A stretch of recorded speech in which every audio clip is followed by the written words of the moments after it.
Hello team, welcome to another ATP Geopolitics video with myself, Jonathan MS Pearce. This is a random US, international political sidebar that I'm going to do in response to someone's comment on one of my videos. I just want to do a bit of fact checking, and I'm someone that can't resist getting involved in a bit of a topic, especially if it's one I've been interested in for some time, and I've had this argument before, so I had quite a lot to draw on. So I'm just going to do this as a random aside for you for this morning. Okay, what was said? So this is a very pro-Trump supporter who has said that he's the best person for freedom of speech, much better than Kamala Harris would ever have been, even though he's shutting down freedom of speech, and even admitted that the other day by saying that he's stopping freedom of speech with regard to flag burning, etc., etc. So anyway, that freedom of speech argument, I think this man loses. But we're going to argue about Nobel Peace Prizes a little bit. And the first thing I want to say, that if you genuinely think that Donald Trump deserves a Nobel Peace Prize when he's consistently asking for it, then I think that already you've lost the argument. You have lost the argument if you think someone deserves a prize who keeps asking for the prize. So the prize is for someone that is doing something to promote peace around the world. And if you consistently ask for this prize, then you're not really interested in the peace, you're interested in the prize itself. Donald Trump is famously narcissistic, and he wants the prize. He can't believe that other people have got this prize. He deserves a prize. He wants a quick peace in Ukraine. Why? Not that it's going to benefit Ukrainians, not that it's going to benefit the citizens of Ukraine. He's not really interested in a long-term, sustainable, just peace, which I think should be the prerequisite for a Nobel Peace Prize. He's interested in a quick ceasefire so he can get plaudits for bringing this war to an end. It's all about him. It's not about the actual facts on the ground. With regard to Gaza, he has given weapons to Israel, sold tremendous amounts of weapons to Israel so that they can be involved in a genocide. And when I point out UN affiliated reports on genocide, this man's like, yeah, I've read them. I think it's just liberal propaganda. It's like, no, well, you can't have read them really, because genocide has taken place and they very clearly map out how this constitutes a genocide and how people like Ben-Gvir, Smotrich and Netanyahu himself are doing nothing to stop the genocide and are doing everything to carry it out. So yeah, I would massively just disagree with literally everything this guy says. Now, let's read through what he says in this context. According to Amnesty International and Human Rights Watch, more civilians were killed by US bombing under Obama than any previous peacetime president. We agree that Trump is an outright liar. As you say, Obama was an outright liar. So it's like, okay, you've pointed out to me that Trump has lied here, and I can't deny it, because it's really difficult to deny Trump is a liar because he's lying so outrageously at the moment. Portland is burning to the ground. It's literally not burning to the ground. Okay, I have to admit he's lying there. He's being hyperbolic, he's being this. But the way that you justify Trump lying is by doing the two cockroach fallacy, but kind of third personing it. Usually the two cockroach fallacy is if you accuse me of murder, right, I've murdered someone, right, and you accuse me of that, but I say, hang on, you murdered someone last week, right? My accusation back at you, two cockroach means you too. If I say, well, you've murdered someone too, that doesn't actually excuse me for murdering someone, right? Like the moral calculation that I was bad to have murdered someone still remains, even if you've murdered someone. All you are doing when you are accusing me of murder is being a hypocrite, essentially. That's all I can accuse back to you. But my two cockroach doesn't excuse my own moral shortcomings. So this is exactly what the guy does. Obama was also an outright liar. Okay. So Trump, we're talking about Trump. Obama's not president at the moment. Trump is president. Obama has been president. That's been and gone. It's done and dusted. Consign that to history. Let's deal with the now and see whether we can, hold someone to account right now for what they're doing right now. And he is lying outright every single day. He's lying to the point that he is sending troops or wanting to send troops to Portland, Oregon, on account of it burning to the ground. It's not burning to the ground, therefore he's not justified in sending troops. This is the now. This is what we're dealing with. There's no point, in my opinion, saying, well, okay, Trump's a liar, but Obama was a liar. Don't give a toss. He could have lied a billion times. Don't care. It's not relevant for now. So this is a very common technique you'll see, which is kind of, it's almost whataboutism. What about Obama? Let's distract. No, we're talking about Trump. So we agreed that Trump was an outright liar, as you say. Obama was also an outright liar. So what? You can keep your doctor. Obamacare will reduce healthcare spending, contrary to his own economic modelling predictions. In other words, that's probably not lying. He's probably deferring to economic predictions that were themselves incorrect, even if that is true. So, we can talk about the concept of lying and whether actually his claims of Obama lying were actually lies. No lobbyists in my administration, no boots on the ground in Syria, shovel-ready jobs and stimulus package, etc. Okay, so he's given me a bunch of examples when he thinks Obama has lied, but of course ignoring the four years of Trump and the 32,000 lies as picked up by the Washington Post. But anyway. Question: which president is more deserving of the Nobel Peace Prize, Trump or Obama, and why? Note in advance that answering neither is not responsive to the question. Okay. Also, how do you square Trump's accomplishment in the Middle East, ending the Iran-Israel escalation, with US B-2 bunker buster intervention, Abraham Accords, unified Arab and Israeli and Hamas peace agreement? Hamas just praised Trump's effort with the claim that Trump is dangerously insane and has severe decision-making ability and poor grip on reality, as you assert. I absolutely think all of that is the case. He has, if anyone's achieving those things, it's people behind the scenes.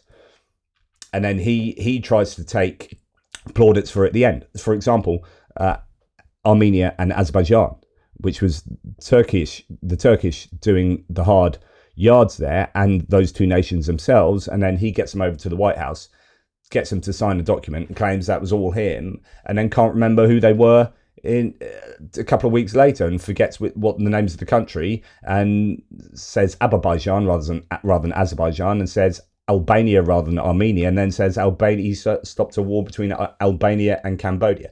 Anyway, so if you think this guy's deserving a Nobel Peace Prize and he's really on it, then I think we've got a problem. So this idea that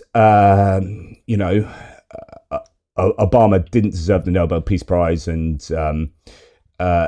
it was all, it should really be deserving of Donald Trump is deserving of the Nobel Peace Prize now. I mean, that's a fairly long and complicated argument, but we'll have a look at a couple of bits now.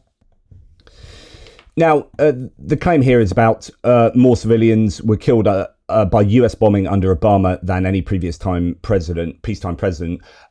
We might need to look at that a little carefully. I mean, bombing, okay. And peacetime president, that's an interesting one as well, because you're cherry picking the labeling of a president here, and a wartime president's not allowed to be evaluated in terms of how many people died under them, even though the US was involved in wars, but he's not called a wartime president. So I'd say that is a completely unfair distinction there. The US is involved in lots of wars all the time. And you say, well, we can't look at civilian deaths over here, but we can look at them over here. I think is something of a problematic distinction. It's just interesting when you look at ranking of the 12 worst US presidents based on body counts. Number one, Richard Nixon. Okay, they're going to be there's going to be a distinction between civilians and otherwise. Ronald Reagan, Andrew Jackson, James Buchanan, James Polk, Millard Fillmore, Bill Clinton, Gerald Ford, Harry S. Truman, and William McKinley, G.W. Bush, George W. Bush, Andrew Johnson, so on and so forth. Then we can look at civilian deaths in different contexts, like the Iraq War. The IBC project reported that by the end of the major combat phase of the invasion period up to April the 30th, 2003, 7,419 civilians have been killed, primarily by US air and ground forces. The IBC project released a report detailing the deaths it recorded between March 2003 and 2005, in which it recorded 24,865 civilian deaths. The report says the US and its allies were responsible for the largest share, 37%, 37% of those civilian deaths were the responsibility of the Allied forces, 9,270 deaths, and so on and so forth. So, these things are complicated, but I want to, well, first of all, let's go to Barack Obama's Nobel Peace Prize. So he was awarded the Nobel Peace Prize in 2009, and he had only been in power since 2008. So anything that happened after that is kind of not the purview of the Nobel Peace Prize. He could have become a completely horrible person after that. And the question is, was he deserving of the Nobel Peace Prize? And that's an evaluation you can only make in 2009. So anything that happened subsequent to that, you can say, well, he doesn't deserve it retrospectively, but at the time, did he deserve it? Well, the motivation was for his extraordinary efforts to strengthen international diplomacy and cooperation between peoples. The Nobel Peace Prize talks about it here. You can go and look at his lecture, which is something that I don't think Donald Trump would ever be able to. I think, he could give a speech like this if it was written for him and he'd deliver it, but it wouldn't be coming from him. This is the sort of speech that I think comes from the heart from Obama. Yes, he'll have a speechwriter. All modern politicians do. But this is, I think, a case of reflecting Obama's positioning in terms of foreign policy, in terms of his own morality. And I don't think that's a speech that Trump could ever meaningfully give. And then, you look at what it is that was the rationale for him being given the Nobel Peace Prize, and you've basically got to go back to 2009. So Yagulan said, "We have not given the prize for what may happen in the future." So again, repeating that point, we are awarding Obama for what he has done in the past year, and we are hoping this way, this may contribute a little bit for what he is trying to do, noting that he hoped the award would assist Obama's foreign policy efforts. Jagland said the committee was influenced by a speech Obama gave about Islam in Cairo in June 2009, the president's efforts to prevent nuclear proliferation and climate change, and Obama's support for using established international bodies such as the United Nations to pursue foreign policy goals. Which is interesting because at the moment, Donald Trump is bombing boats in the Gulf of Mexico, and killing what appears to be Venezuelan civilians outside of international law on war, outside of the US own guidelines and rules on war. It is illegal every which way you look. I'd be really interested to what Launcher IT says to that. Oh, no, that's fine. You can go and bomb those people just out in international waters, civilians with no due process. He was challenged on habeas corpus yesterday, and he didn't know what habeas corpus was, Donald Trump. He said, who? Habeas corpus. And he said, oh, I'll let Kristi Noem answer that question. So he literally doesn't understand, well, he certainly doesn't understand a Latin phrase for due process. But that's worrying. You have a president that doesn't understand, well, he doesn't know what habeas corpus means. His knowledge of the Constitution and of due process is questionable, right?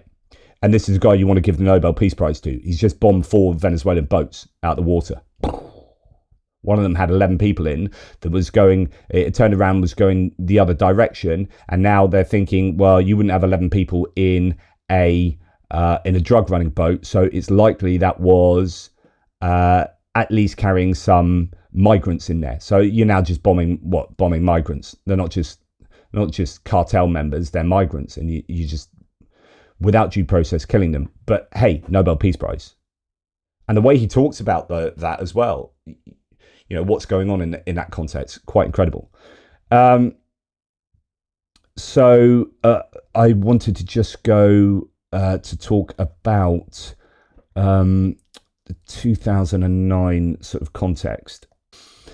Now, this both, I think, gives you the context of why they gave Obama the Nobel Peace Prize, but also, I think there are questions about Obama's Nobel Peace Prize nomination because it was only just after he was inaugurated, really, he became president. So, you had to get the nominations in fairly soon after that. So, I think we can criticize Obama's receiving of the Nobel Peace Prize, a nomination of the Nobel Peace Prize at this point. A New York Times reported that Yaglan shrugged off the question of whether the committee feared being labelled naive for accepting a young politician's promises at face value, stating that no one could deny that the international climate had suddenly improved and that Mr. Obama was the main reason. We want to embrace the message that he stands for. And what had happened is Obama came in, everyone was expecting change. There was this sea change in opinions on the United States. You look at the international standing of the United States over, presidents, and under Obama, loads of people are like, yeah, we like the United States again. Then Trump, it went down, and then Biden went back up, and then Trump again, it's gone down. And so there is this sense of like this was a guy that was promising hope for the world, embracing some of these really difficult social issues to do with Islam, to do with climate change, and so on and so forth. But the reality, in fact, I remember having this debate, goodness me, back a good dozen years ago now, that after Obama then got in, what happened is technology started showing that if technology change warfare. We know that through the Ukraine war, right? And the use of drones now is insane. It's just incredible how much drone warfare is an integral part of modern warfare, right from the big drones to little drones. But this was at a time during Obama that Reaper drones were becoming more and more used, more and more prevalent, and the technology was allowing you to be able to strike at enemies from a distance without putting your own people in danger, particularly because the Reapers themselves were remotely controlled. So you're not flying jets into dangerous territory, you are flying Reapers in, and then they are sending missiles, and as long as you make those missiles more and more accurate, circle error probable, which is something the US was doing over time.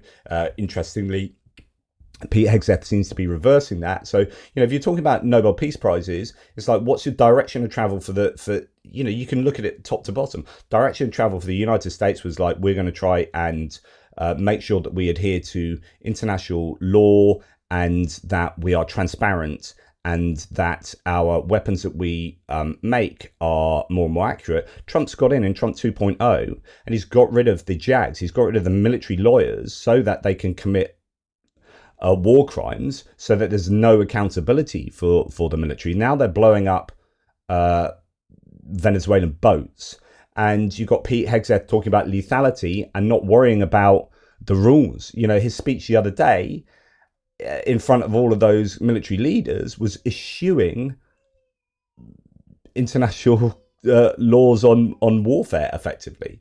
And you're thinking, this is the administration that we should give the Nobel Peace Prize to.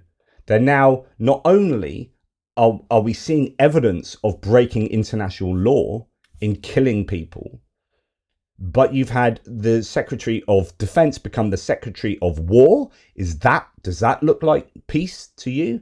And then he says that that basically he's not too bothered about essentially the Geneva Convention, is how we translate his words.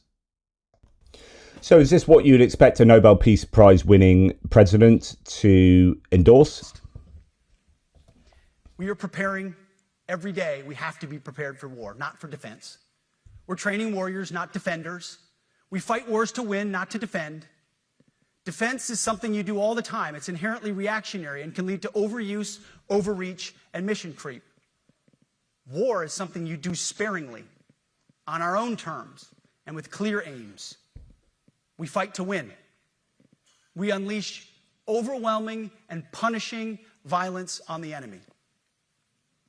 We also don't fight with stupid rules of engagement. We untie the hands of our warfighters to intimidate, demoralize, hunt, and kill the enemies of our country. No more politically correct and overbearing rules of engagement. Just common sense, maximum lethality, and authority for warfighters. That's all I ever wanted as a platoon. And that's absolutely staggering, right? So he's saying, these politically correct rules that are tying our hands, no, we're just going to ignore them. Is that what you'd expect a Nobel Peace Prize winning president to endorse? No, this is absolutely not. Now, let's look at some of these claims about bombing. Now, it may be that the Amnesty International report he's referring to was done during Obama's time. So what happened is they started using drones that were safer to use for your own troops and would get hopefully more accurate in taking out the target and not having the collateral damage of killing civilians. But what happened was that there were these incidents, many incidents of drones being used to strike targets and then civilians dying as well, or accidentally, or in whatever way. And Obama was put rightly under pressure. So Obama did the right thing, which was to introduce a regulation for transparency in reporting civilian deaths and deaths associated with these drone strikes, right? So he said, okay, we're coming under pressure. Let's then make this more transparent. What happened with Donald Trump? Well, so I think this is rather cherry picking for Launcher IT to say, look at the amount of deaths under Obama. And this was a genuine criticism of Obama during his administration. But he at least tried to do something about that. And you can understand why you would want to use more and more drones as opposed to carpet bombing places and using all sorts of other methods. Right, Chicago Sun-Times, as well as many other papers, said, under Donald Trump, drone strikes far exceed Obama's numbers.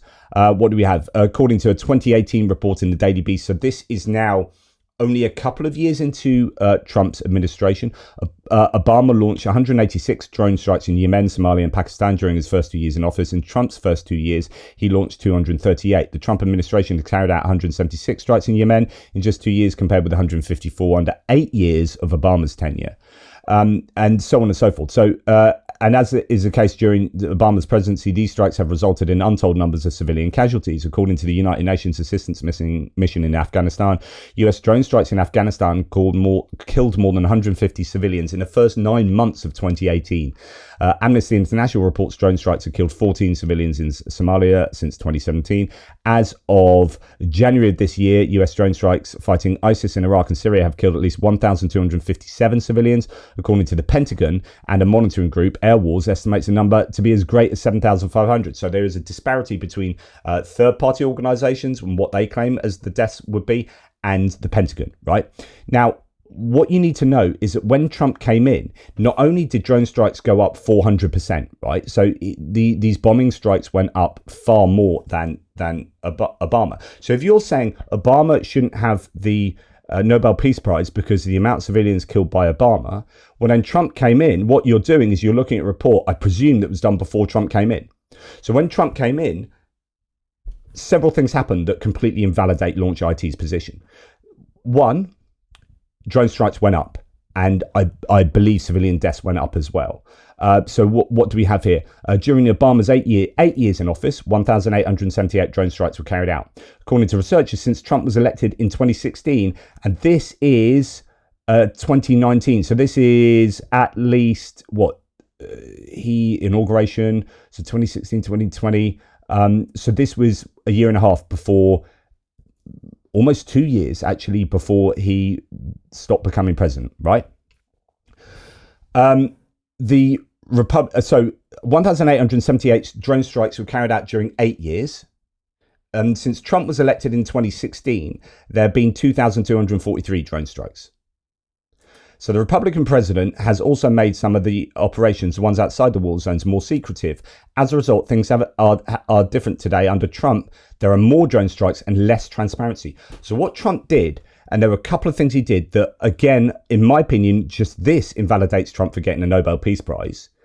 So he reversed the transparency rules of Obama. So Trump revoked the Obama rule on reporting drone strike deaths. So even though we know the drone strike deaths went up, we also don't know the extent of it because he stopped. 2017, he ignored the rules. 2018, he ignored the rules. And by 2019, he had fully revoked the requirement to report these drone strikes. So here we have another source saying during his presidency, Trump continued a trend of increasing drone strikes with a particular focus on Somalia and Yemen. According to data from the Bureau of Investigative Journalism, Trump authorized a total of 176 drone strikes during his time in office, resulting in the deaths of an estimated 1,265 to 1,734 people. One of the most notable aspects of Trump's drone strike policy was the relaxation of rules regarding civilian casualties. In 2017, Trump signed an executive order that revoked a 2013 policy requiring requiring drone operators to take steps to avoid civilian casualties. Obama put regulation in place to make sure that drone operators had to avoid civilian casualties. Trump reversed that. You think that's Nobel Peace Prize stuff? You think that's Nobel Peace Prize stuff? No, I don't think it is. This change in policy led to a significant increase in reported civilian casualties. So partly why the numbers went so high with Obama, and this is what you need to be careful of with regard to just bombing and drones, but also warfare in general, is that the more time goes on, the more regulation demands that we are more transparent unless you reverse that regulation, which is what Trump has done. And so therefore it looks like you're killing more people because you're reporting more. Trump knew this with regard to COVID. So he tried to stop reporting on COVID because he said he stopped testing for COVID because he is like, correctly, the more you test, the more cases you're going to find. So I want to stop testing. Now, that didn't bring down the number of cases. It just brought down the number of cases that we were aware of. So transparency brings up the number of deaths we're aware of. It doesn't necessarily change the number of deaths as a whole. It's just we become more aware of it. And then Trump reversed that so that we weren't aware of so many deaths. He did to drones what he did with COVID testing. This change in policy led to a significant increase in reported civilian casualties under Obama, with some organizations estimating that civilian deaths from drone strikes increased by as much as 50. Oh, yeah, sorry. So the change in policy of there's a bit of confusion there. But anyway, civilian deaths from drone strikes increased by as much as 50% during Trump's presidency. So he stopped reporting on the drone death civilian casualties, but there are estimates that they actually went up 50%. So again, let's go back to this, and the claim of Amnesty International. Well, if you say Obama was the worst peacetime president in terms of civilian deaths from bombing, then, and that invalidates Obama from the Nobel Peace Prize, then it also even more invalidates Trump from the Nobel Peace Prize. So by your own metric, what I'm trying to do here is say to this guy, by your own metrics, by your own logic, Trump is even more invalidated from the Nobel Peace Prize. And that is absolutely, I think, clear as day there. Trump and drones, expanded drone strikes, increased transparency.